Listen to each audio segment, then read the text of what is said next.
I'll talk about the equivariant dimension of graph-sister algebras, and this is a joint work with Alexandru Chirvasitu and Ben Passer.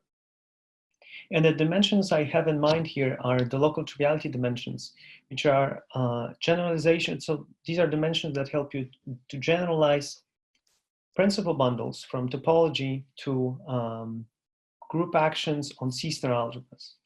And then this is kind of a new notion that we wanted to test on some class of examples.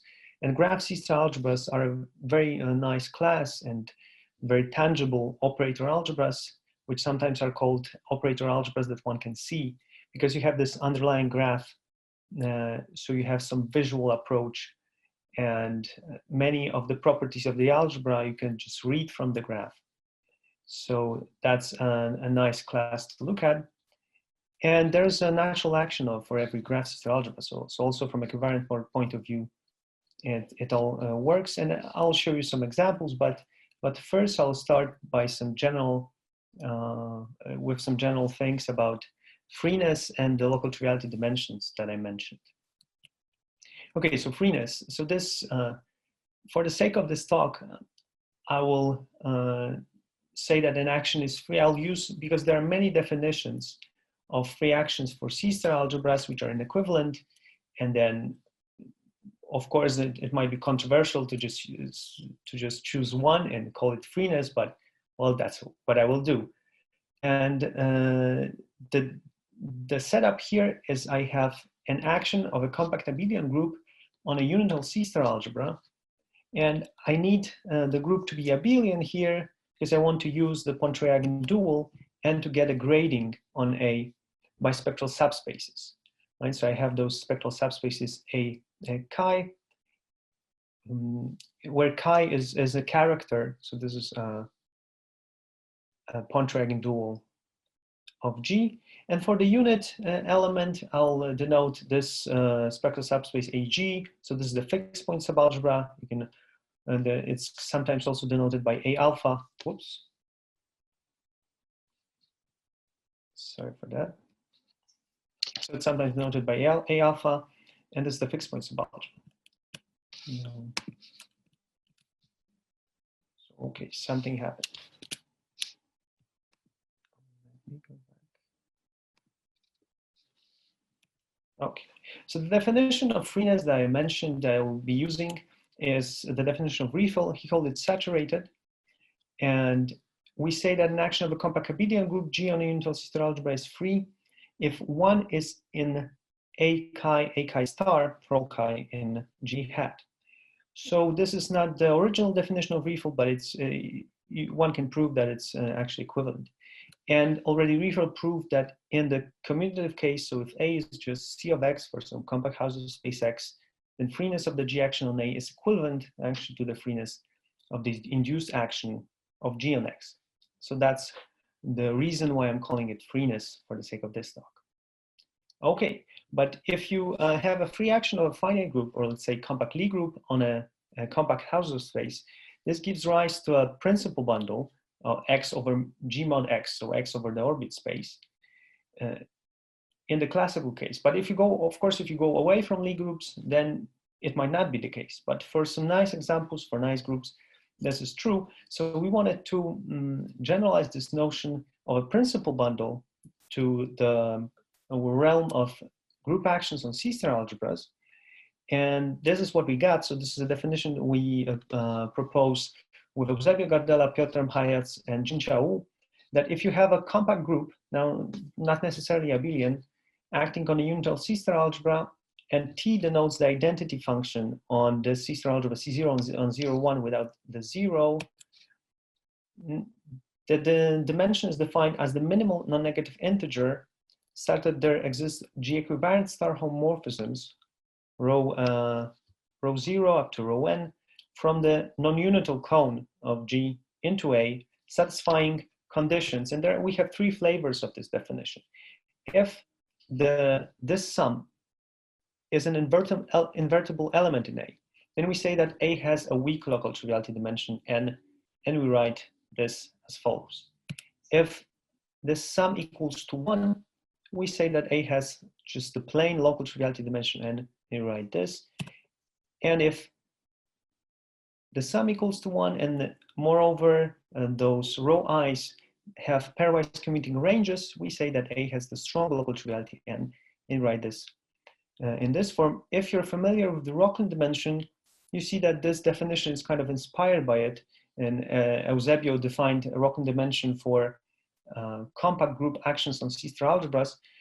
However, there are similarities, and also in the end, when we checked it, even for classical examples, these two notions are different. So if you go away from Lie groups, this definition will still recover principal bundle, while Rocklin dimension will not. So that's the advantage of this definition in the context that I'm talking about. Okay, so that's the local triviality dimension.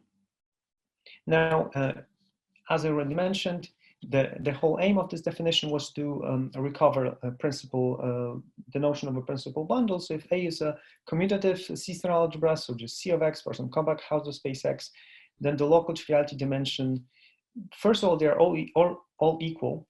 So we get three different generalizations, and their finiteness is equivalent to X over B mod X being a locally trivial principal bundle. One result that we have is, well, you want to have this particular result because when you have a principal bundle, then the action of G on X is always free. So we wanted to recover that to have any meaningful definition. So of course you might think about different notions of freeness, but that's the one I've chosen for this talk. And if you have an action of a compact abelian group on a unital C-star algebra, then finiteness of the weak local triviality dimension implies that alpha is free. And you can also see that there are inequalities between the dimensions. So the strong local triviality dimension is always bigger or equal to the plane, and the plane is always bigger or equal to the weak local triviality dimension. So it's enough to say that the weak local triviality is finite, to say that that it works for all of them. Okay, so we recover freeness, that's one thing. And another thing is that if the dimension 0 is also saying something about your algebra. If you have dimension 0, so then they're all equal also, they're all 0. And your algebra is just a cross product of the fixed point subalgebra, right? The cross product with the G hat action on the fixed point subalgebra. And so the dimension 0 is telling you a lot about your C-star algebra you're working with. Okay, so now for some more concrete examples, if you have U1 or Z mod KZ actions, and these are the actions I'll be concerned with for this talk, then it is enough to find normal elements in the first spectral subspace. So here A1, this 1 is an element here in G hat, right? So in the first spectral subspace, you find some normal elements. If this sum is invertible, then you have weak local triviality and dimension, which is you have finiteness of the weak local triviality dimension. If the sum adapts to 1, then it's the plain local triviality dimension. And again, if those elements pairwise commute, then you get finiteness of the strong local triviality dimension. So it boils down to finding those elements to work. So it's much more concrete for the U1 group, and it's also similar for the Z mod K group. So for any cyclic subgroup of U1, what you get is you actually need to have all of the aboves, and also you have a spectral condition. So the sigma is the spectrum of AI. So the spectrum has to be in this set star K, which is defined here. Right. So in particular, for Z mod 2, this means that those elements AI have to be self-adjoint. Okay, so that was about local triviality dimensions. And now I'll go to graph C-star algebras and to particular examples of actions and what we were able to prove about local triviality dimensions for graph C-star algebras. Okay, so by a graph, I mean a quadrupole. So I have a set of vertices, set of edges, and the source and range map. And for me, and all the examples I'll be talking about are just finite graphs. So I'll restrict to finite graphs. Of course, all the definition that I'm about to tell you now will work for any graph, but it's not important for this talk.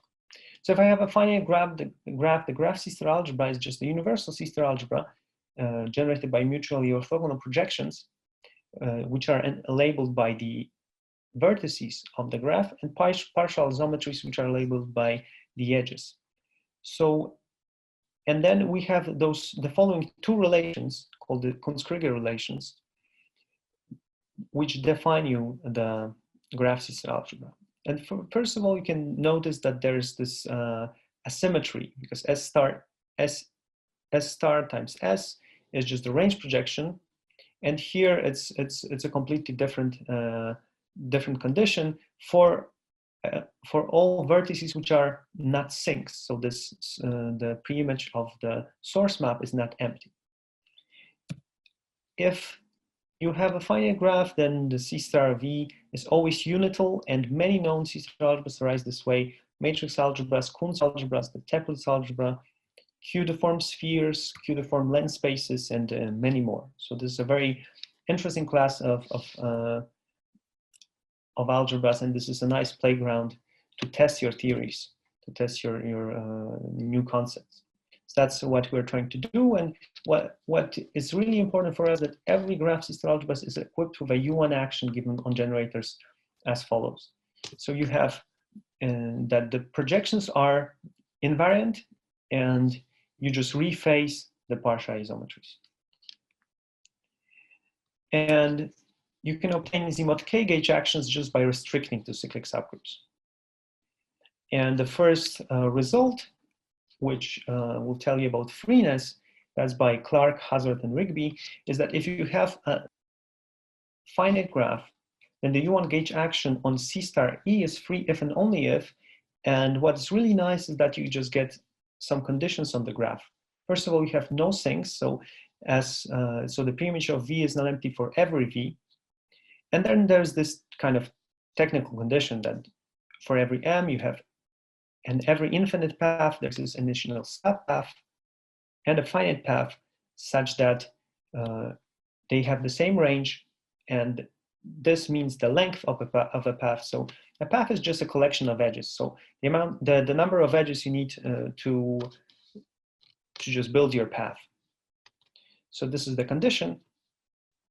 And for Z-mod K gauge action, it's even easier. You just need to know that everything receives a path of length k-1. Right? So this is the power of graph C-star algebras, that you answer with just some pictures and properties of the graph. But the question was about an action of U1 on the C-star algebra. So that's really nice. And of course, this is also our starting point. We need these are the only examples we can work with, because as I showed you, local triviality, finiteness of local triviality dimensions implies freeness. So we need freeness first, and that was given in the paper by Clark, Hazard, and Rigby. Okay, so now I'm going to the results that we have. I'll start with finite acyclic graphs. So you just have a bunch of disconnected trees. So you get a forest. If you want, the C-star E is finite dimensional then. And at first, when we talked to one of the graph C-star algebra gurus, Soren Ehlers, he kind of laughed that we are looking at those kind of finite dimensional C-star algebras. But from the point of view of the gauge action of Z-mod K actions, it's actually interesting. And I'll show you what we got. Of course, the full gauge action is not free. For finite dimensional C-star algebras, this condition that I showed you before is not satisfied, so the dimension is infinite. So it's nothing to do here. But for the Z-mod K Z gauge actions, we have a nice result that if you have a finite acyclic graph, then the following are equivalent. So the Z-mod KZ gauge action on C-star E, of course, here, I just forgot to write that, is free if and only if the weak local triviality dimension is finite. Okay, so this is kind of reminiscent of the classical situation when if you have a finite group action, it always gives rise to a principal bundle. However, we also found that there are some non-commutative effects or quantum effects that this might not work for the plain local triviality dimension and the strong local triviality dimensions, because these are either 0 or infinity in this case. Okay, I also didn't mention, we have an actual computation. We can just compute this number.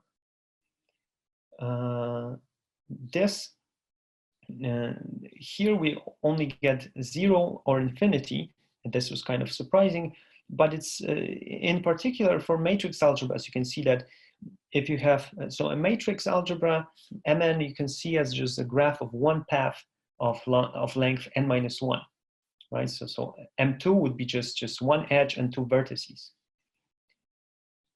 So for matrix algebras, we have that this dimension, the plane and strong local triviality dimensions, or for Z mod K Z action on Mn is 0 if K divides N and infinity otherwise. To some other examples that we have for cycles. So a cycle is just a graph that, well, maybe I can try to draw it. So a cycle is just a graph of this type. So you have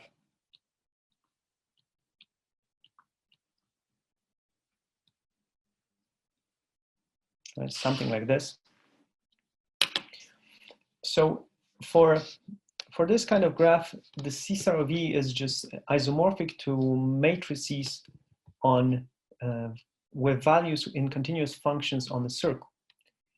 And then we have the following possibilities for the Z mod K gauge action. It's either 0 or 1. If K divides N, it's 0, and if K does not divide N, it's 1. All of the dimensions are 0 or 1.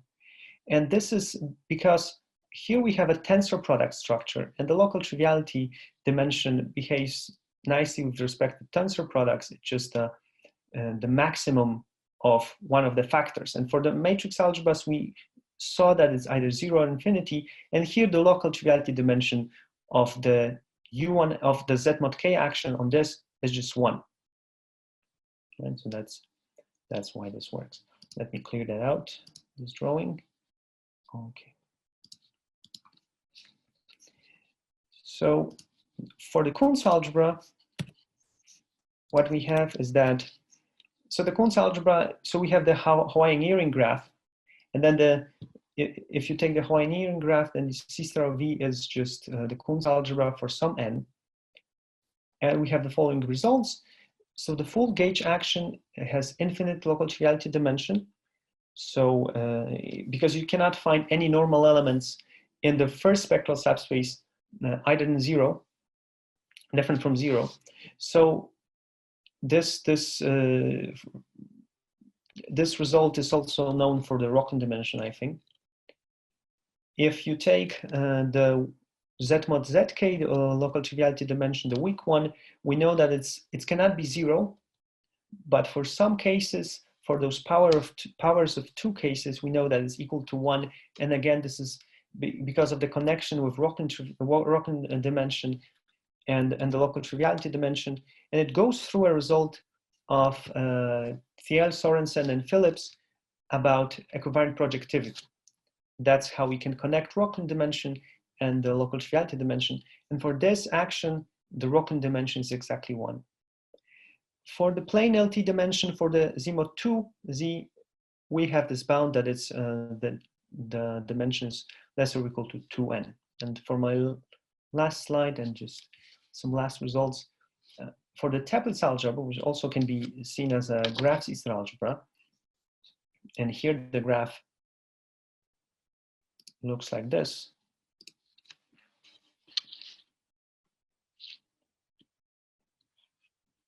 It's a very simple graph. As you can see, there is a sink in this graph, so this dimension is infinite, and because the action cannot be free. But for Z mod K, the action is indeed free, because this one sink, it receives a path of any length, because we can wind around this loop as long as you want. So these are free, but we were able to show that the weak local triviality dimension for the ZMod K2 action is 1, and that was just a simple computation.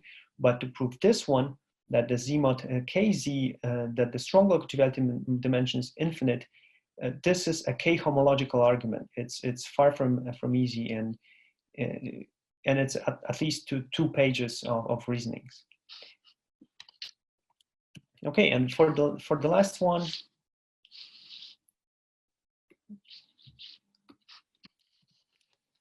the odd q-deformed spheres. So q here is between, that's why I forgot to write down, q here is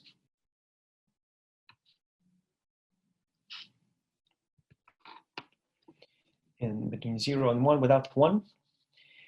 And when we can view any sphere, any odd sphere as just a graph C-star algebra.